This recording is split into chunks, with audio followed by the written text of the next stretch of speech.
It's official. I'm making an OnlyFans PC. I'm making a PC where the case is made of nothing but fans. The sponsor for today's video is Signal RGB. Signal RGB is an app that controls and syncs RGB devices across over 100 different brands. Luckily for me, I've been collecting fans for a long time. I think this will be enough fans for what I need, hopefully.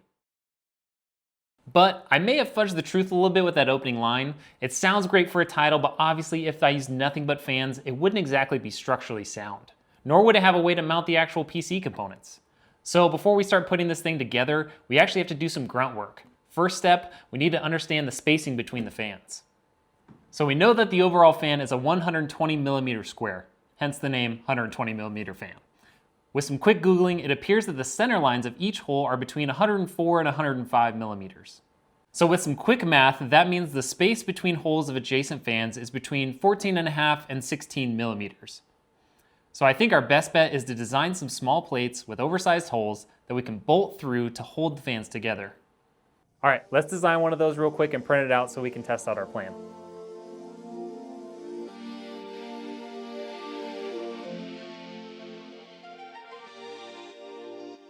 Let's see if this crazy plan is even going to work.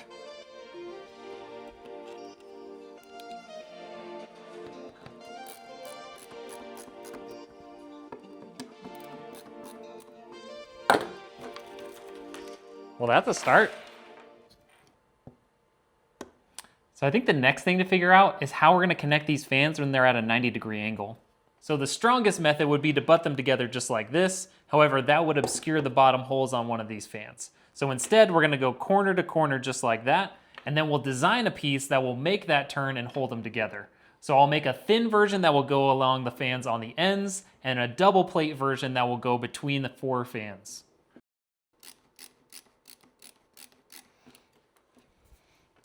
And there we have it. Working 90-degree connections without cables in the way. See? And that is the start of our case. So the next thing we need to do is design a set of spacer plates or pass-throughs. Since this will be a functioning PC, I need to have some pass-throughs for the cables to go from the power supply to the front side of the case. This is a modern PC, relatively speaking. And let me just say, I didn't build this. My cable management is better than that. It's not my PC, I keep mine cleaner than that. Anyways, because of the way we're building our OnlyFans case, I need to design a pass-through plate that will allow those cables to go to the backside. I'm going to cut the guts out of one of these fans that are going in the OnlyFans PC, and then we'll have a perfect place to run all of our cables through, just like you see here. So now that we have that figured out, we can basically make the bones of this PC, but we're still missing a key ingredient. How am I going to mount a motherboard to this wall of fans? The way I see it, we can go about this two different ways. I can design a motherboard tray that I can bolt through from the back, so it will go through the fan mounting holes and into the tray. But I have to be pretty precise with the bolt lengths and the hole depths in the tray itself. Instead, I'm gonna go with a different approach. I'm gonna take the idea of these square brackets that we designed earlier as the basis of a bracket with a mounting feature on it. Then I'll create a pocket in the motherboard tray that fits onto that bracket perfectly. This will let me bolt that bracket onto the fans and then use that as a locating feature for the motherboard tray, which will get bolted onto it. Sounds easy enough, right? Well, we've run into our first problem. You see, I have a very small, very budget-friendly 3D printer, which means I can't print a micro ATX size motherboard tray in just one piece. So I'm gonna have to split the tray in a couple of pieces so I can glue them together afterwards and hopefully have a nice, flat micro ATX motherboard tray. All right, we got all these pieces printed. Let's see how they go together.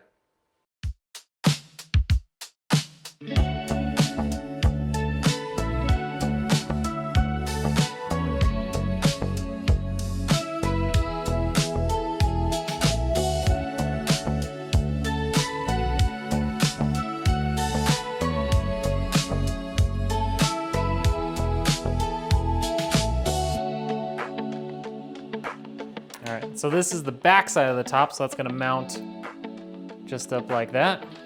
And yeah, we're just trucking along, we'll keep going.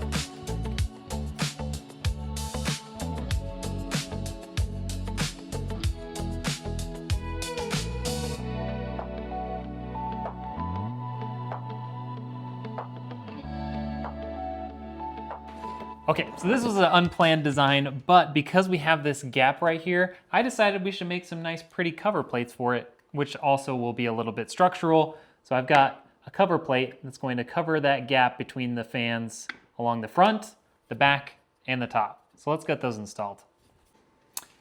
In the world of engineering, there's this thing called tolerance stack up. And that's when you have a bunch of pieces bolted together that all have a tolerance. And when that tolerance gets big enough, things don't fit. So these cover brackets I made don't fit. So I'm gonna have to remake them. So in order to do the pass-throughs that we talked about for the motherboard cables and all of that, I actually need to gut out some of these fans so that we actually have a hole in order to run that stuff through. So I was thinking about maybe using like a Dremel or something or a saw to try and cut these out, but I have these little cutters here that I use to cut zip ties all the time. I wonder if these will work.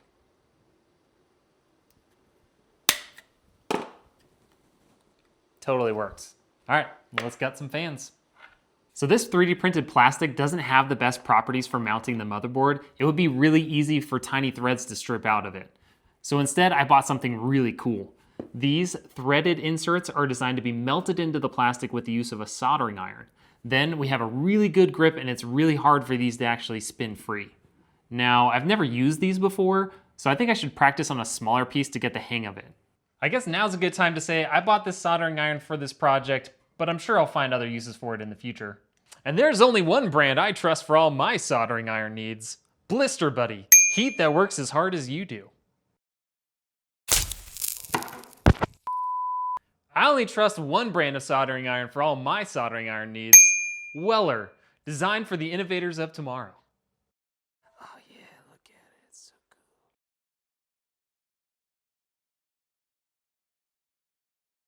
cool. All right, well that worked. Now that we've got all of our inserts in for our standoffs and for our mounting, I think at this point we can actually install these brackets and then the motherboard.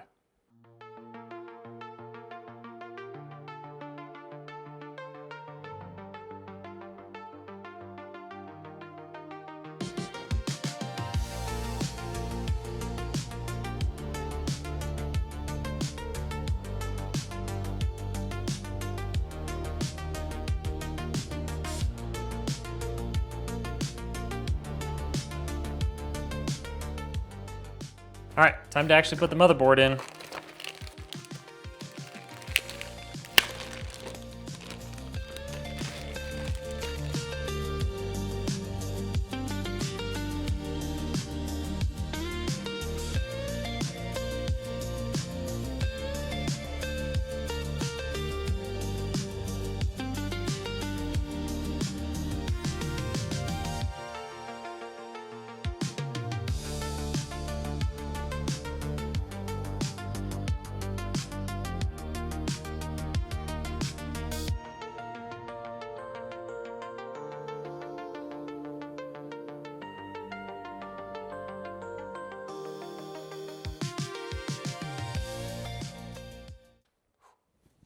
I just realized something. I don't have a way to support this GPU. Typically, that's done by the back panel of the case, but as you can see, I don't have that built in. So I need to make another bracket, and I think the easiest way would be to do a 90-degree somewhere off of this back panel that'll support somewhere directly underneath the GPU to keep it from tipping. But we'll get to that in a minute. First, I have to do something a bit more drastic. Because we don't have a back panel, I don't have any way to get cables through it. So I'm actually going to have to cut up one of these fans, remove the blades in the center structure, then design a slick cover plate to hide all of that while providing a pass-through for the cables. Time to fantastically dismantle this fan.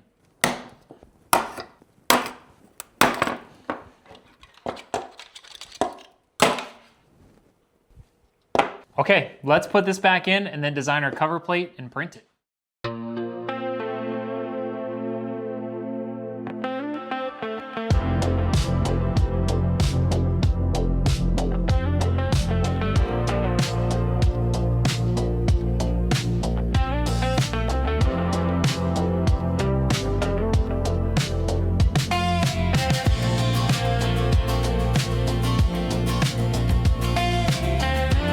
And of course, we're gonna sneak my logo in there, because why not?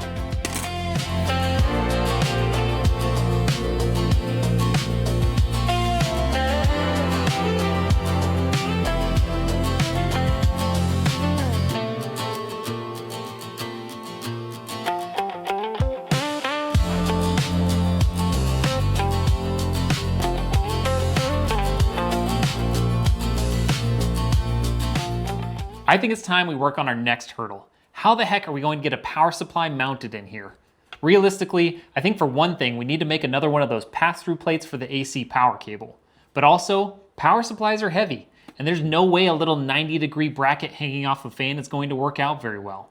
So, I think we need to design and print a little stand that will go underneath the power supply and support its weight. While I was designing the support bracket, I realized not only could I use it to support the weight, but if I put some tabs on it, it makes a nice little tray. So the power supply will already be constrained in 2 dimensions, and then the bracket will ensure that it's fully constrained by having these tabs. For those of you who aren't complete nerds, what I mean when I'm saying fully constrained is that this won't be able to move at all once it's bolted in. All right, we got our power supply support bracket printed. Let's install it.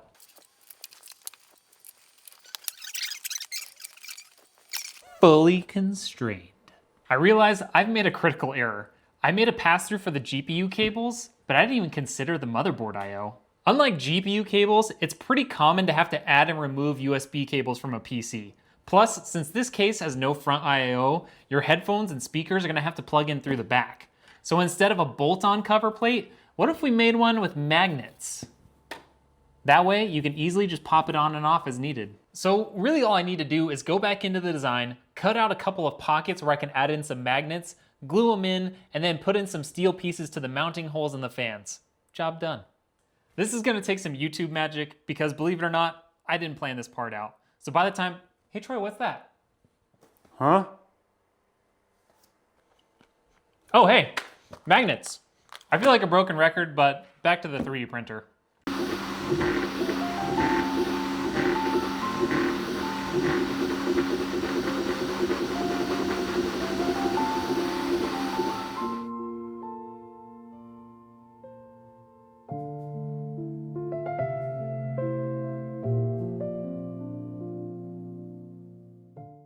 It's probably time to connect all of our power cables to the motherboard, except we didn't make one for the power cables. No problem, we'll make it right now. Boom. See? That was easy. Okay, let's finish routing our cables. And speaking of cable routing, I don't have anything to clip the cables to for some nice cable management. And by now, you know what that means. We're gonna redesign our plates to be used as some tie-off points, and it probably won't look professional, but it's going to be way better than it is now. Okay, the new brackets are designed and printed. These cables are gonna look so good now. Let's get them installed.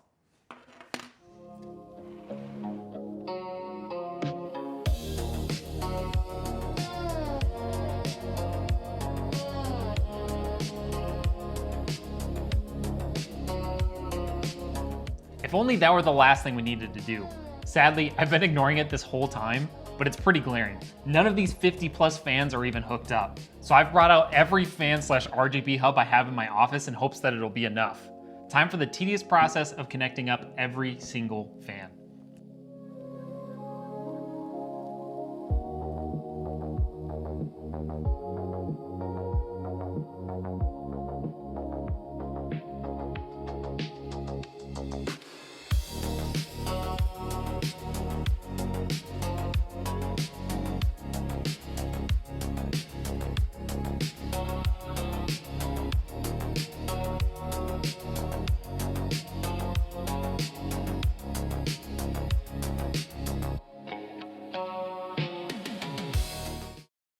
First, I guess we should make sure that it'll post and that all the fans actually work.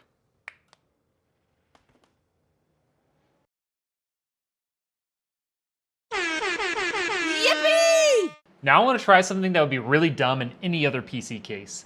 I want to see if we can keep the CPU and GPU cool with nothing but the case fans. So I'm going to remove the CPU cooler fan and disable the GPU fans, and we're going to run some stress tests and see what happens. So we've been running this for a couple minutes now, and what I've found is it doesn't quite keep up with the max performance of our 12700K. The max performance is around 150 watts. It was jumping into the 80-85 degree range. It has since started pulling itself back. We're able to manage 100 watts very easily. We're sitting around 70-75 degrees. So technically it sort of works without a CPU fan even installed in the system. All right, we're gonna do a multi-core Cinebench run instead of just OCCT. This should push it a little bit further before it actually starts dialing back, so let's see what happens.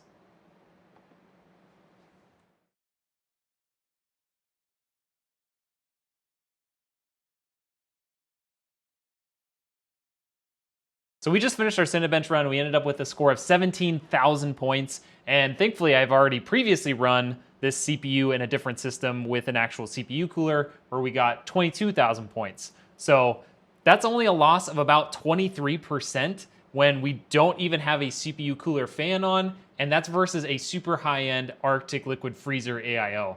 So I would say this thing's working pretty well. Now that we saw how the CPU did, let's try the GPU. And for that, we're gonna run a FurMark stress test, and this will force the GPU to run at its full TDP of 245 watts. Now, I've already turned down the fans as low as they can go. They'll max out at 15%, so it's not quite 0 fans, but it's as close as we can get. Let's see how it does. All right, we've been running this for about 7 minutes, and we've finally reached an equilibrium for the GPU temperature. It's a little hot. It is 92/91 degrees. That's warmer than you really want your GPU to be, so I would say you still need to actually have GPU fans, even if your entire case is built out of fans. The sponsor for today's video is Signal RGB. Signal RGB is an app that controls and syncs RGB devices across over 100 different brands. I use Signal RGB Pro in my personal gaming rig to easily change the colors and design of my PC.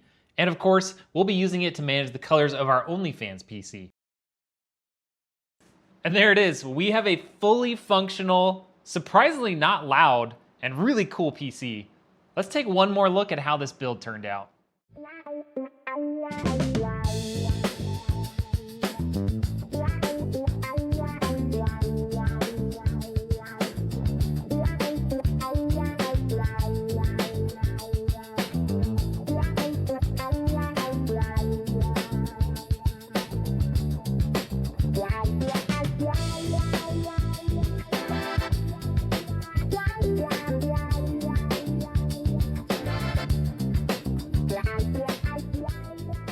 Let me know in the comments what you think we should do with this monstrosity and what crazy customizations we should do next.